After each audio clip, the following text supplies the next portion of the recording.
Përshëndetje shikues të nderuar, jeni me edicionin e lajmeve të orës 13 në Radio Televizionin e Kosovës.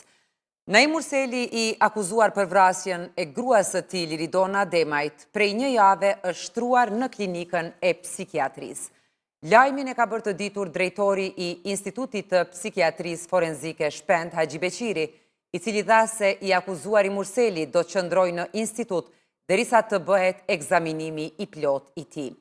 Nga klinika e psikiatrisë, Murseli është dërguar në klinikën e neurologjisë për të kthyer sërish në Institutin e Psikiatrisë Forenzike. Mirlinda Gashi, udhëheqëse e zyrës për media në gjykatën themelore në Prishtinë, ka konfirmuar për RTK Live se në fillim të këtij muaji, trupi gjykues pati miratuar kërkesën e mbrojtjes së të akuzuarit Murseli për ekzaminim psikiatrik.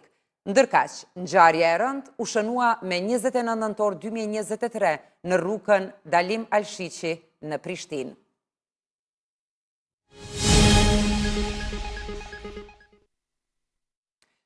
Kryeministri në detyrë Albin Kurti priti sot ambasadorin e Shqipërisë në Kosovë Petrit Malaj.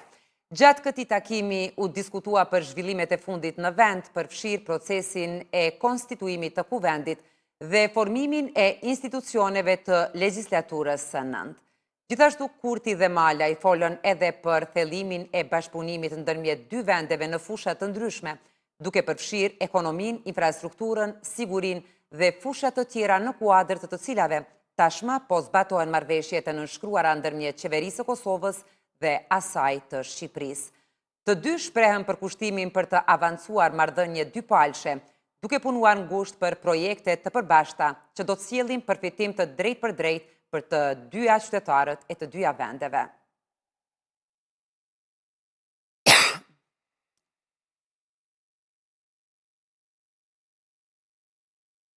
Korporata Energjetike e Kosovës ka njoftuar se njësia A3 e termocentralit Kosova A, e cila dje kishte rënë nga sistemi, është rikthyer sot në operim. Rikthimi i njësisë është mundsuar pas reagimit të menjëhershëm dhe angazhimit të stafit të këtij termocentrali, i cili ka punuar pa ndërprerje, përfshirë edhe në ndërrimin e tretë, thuhet në njoftimin e Kekut.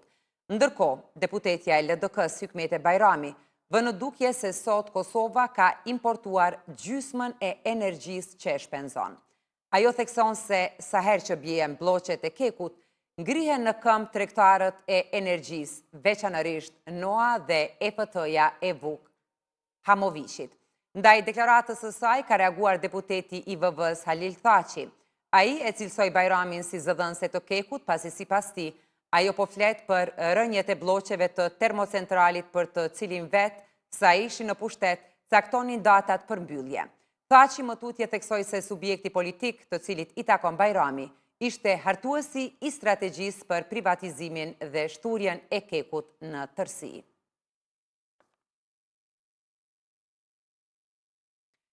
Edhe pas rikthimit në operim të njësisë A3 të termocentralit Kosova A, Kesko ka njoftuar për mungesë të theksuar të prodhimit vendor të energjisë elektrike që pritet të ndodhë nesër dhe në ditët në vijim. Sipas njoftimit të Keskos, në rastin më ekstrem, kjo do të nënkuptonte që e gjithë sasia e energjisë elektrike për konsumatorët në Kosovë do të duhej të mbulohej përmes importit. Kesko është duke ndërmarrë të gjitha përpjekjet për të siguruar furnizimin e nevojshëm dhe për të garantuar qëndrueshmëri në sistem. Megjithatë, importi i një sasie kaq të madhe paraqet vështirësi të konsiderueshme si nga aspekti teknik, ashtu edhe nga i financiar. Për të minimizuar ndikimin e kësaj situate, Kesko u bën thirrje të gjithë konsumatorëve që të aplikojnë masa të menjëhershme të kursimit të energjisë elektrike.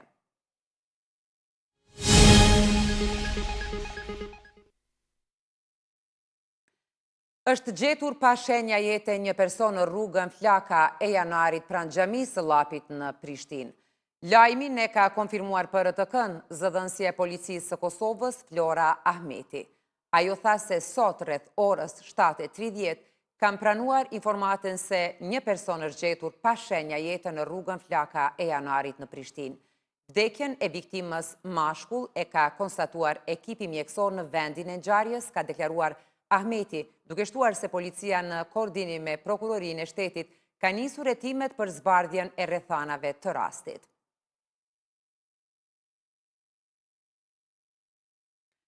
Policia e Kosovës ka njoftuar se një grua është raportuar e zhdukur në Drenas. Sipas policisë, ajo është larguar nga shtëpia të mërkurën në orët e hershme.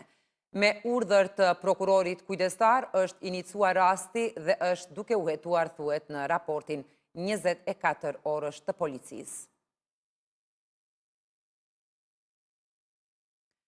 Policia Ferizajt në bashkëpunim me komunën dhe me qendrën për punë sociale ka shpërndar 16 pako ushqimore për disa familje në nevojë në këtë komunë. Çdo pako ka vlerën prej 140 eurosh. Pakot janë siguruar nga të hyrat e grumbulluara gjatë aktivitetit humanitar Vrapojmë me policinë tonë. Mini maraton kjo e mbajtur me 12 qershor 2025 me rastin e ditës së çlirimit të Ferizajt. Ky aktivitet kishte për qëllim promovimin e solidaritetit, shëndetit dhe të sportit në shërbim të komunitetit.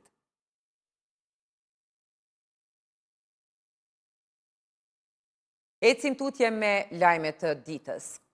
Kompania rajonale e ujësjellësit Prishtina ka filluar aksionin e shkyqjes së konsumatorëve borxhlin, të cilët kanë borxhe të akumuluara prej më shumë se 3.000 euro.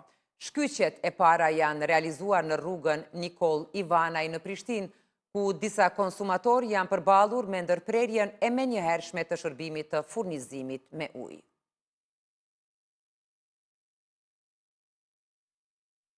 Inspektoriati i Prishtinës ka njoftuar të gjithë qytetarët e lagjës Dardania se nga sot fillon largimi i rrethonjave të vendosura në hapësirat publike. Sipas njoftimit, qëllimi i këtij veprimi është lirimi i hapësirave publike të uzurpuara, krijimi i ambienteve më të hapura dhe të qasshme për të gjithë, si dhe përmirësimi i infrastrukturës dhe pamjes urbane.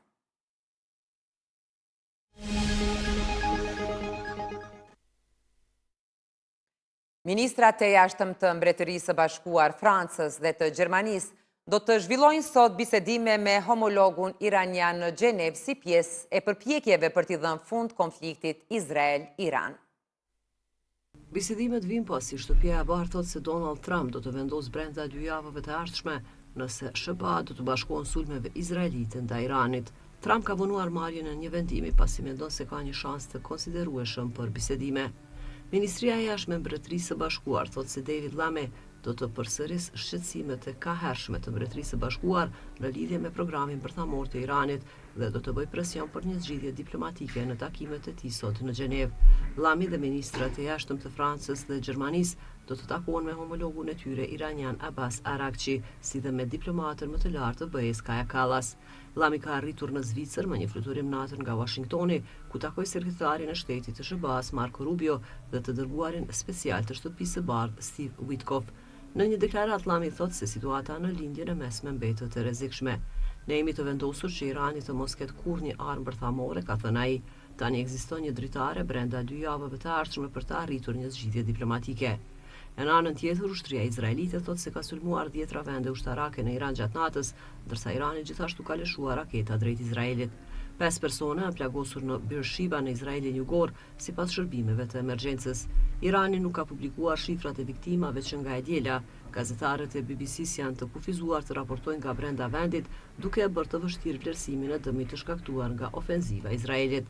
Para se të shpërthente ky konflikt, SBA-t kishin ndjekur bisedimet e tyre dypalëshe me Iranin për një marrëveshje të re bërthamore, duke lënë më një anë Evropën, e cila kishte luajtur një rol jetësor në marrëveshjen e vitit 2015, nga e cila presidenti Trump u tërhoq gjatë mandatit të tij të parë. Forcat izraelite kanë vrarë mbi 20 palestinez pasi hapën zjarr ndaj turmave që ishin mbledhur pranë një vendi shpërndarje ndimash, kanë thënë dëshmitarët dhe mjekët. Tanke dhe dronë qëlluan mira njerëz pra një qendre shpërndarje ndimash në Gazën qendrore të drejtuar nga Fondacioni Humanitar i Gazës, i mbështetur nga SBA dhe Izraeli, thanë dëshmitarët dhe mjekët. Një zëdhënës i spitalit Al-Afda në Nuseriat konfirmoi se 23 trupa dhe më shumë se 100 të plagosur ishin sjellë atje. Nuk pati komente të menjëhershme nga ushtria izraelite. Ministria e Shëndetësisë drejtuar nga Hamasi thotë se më shumë se 400 palestinezë janë vrarë në incidente të ngjashme që nga fundi i majit. Fondacioni Humanitar i Gazës mori përsipër pjesën më të madhe të shpërndarjes së ndihmave në Gazë në një përpjekje të Izraelit për të anashkaluar OKB-n si furnizuesi kryesor i ndihmës. Ky veprim pasoi një bllokadë të plotë mujore izraelite gjatë së cilës nuk hyri ushqim në territor, duke e vënë të gjithë popullsinë në rrezik kritik të urrisë sipas një vlerësimi të mbështetur nga OKB. Në pothuajse gjitha incidentet, dëshmitarët kanë thënë se trupat izraelite hapën zjarr, megjithëse ka pasur edhe raportime për persona të armatosur vendas që qelluan drejt njerëzve. Të martën dëshmitarët thanë se forcat izraelite hapën zjarr dhe bombarduan një zonë pranë një kryqëzimi në lindje të Khan Yunis, ku mijëra palestinezë ishin mbledhur për të marrë miell nga një vend i programit botror të ushqimit, i cili përfshin edhe një kuzhinë komunitare aty pranë. Ushtria izraelite tha se një grumbullim ishte identifikuar në afërsi të trupave të Izraelit që vepronin në zonë dhe incidenti është në shqyrtim. Zyrtarët e mbrojtjes civile të drejtuar nga Hamasi thonë se Izraeli ka kryer një valë sulmesh ajrore vdekjeprurëse në Gaza ditët e fundit pas një ndërprerje të shkurtër të operacioneve ajrore që përkojnë me përshkallëzimin midis Izraelit dhe Iranit.